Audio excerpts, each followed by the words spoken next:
वर्षा प्रियदर्शिनी चलचित्र वाइफ को नहीं एबे चर्चा। ए चलचित्र सिनेमा जगत रे एबे चर्चा रे आसी कारण यही फिल्म सहित ओडिशार एक बहु चर्चित पारिवारिक घटना रही। अभिनेत्री वर्षा प्रियदर्शिनी को जितेबेले सांबादिक माने प्रश्न करथिले से कहिथिले सिनेमार कहानी कौन सी प्रकृत घटना नहीं। से कहिसंती समाज को किसी वार्ता देवा पई फिल्म करा जायछि।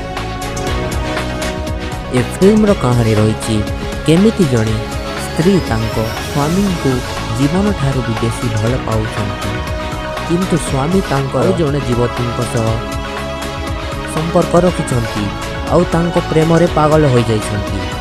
स्वामी जनक निज स्त्री को छाड़पत्र दे गणमाध्यम रे काम करुथिबा सही युवती को बाहा हेबा पई चाहिछंती एवं निज स्त्री को अत्याचार करुछंती।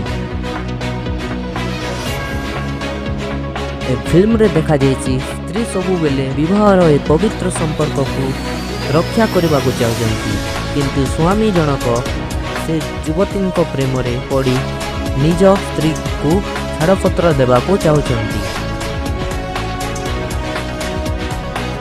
ए मामला कोर्ट को जायछि एवं कोर्ट रे डिवोर्स में लड़ाई होईछि।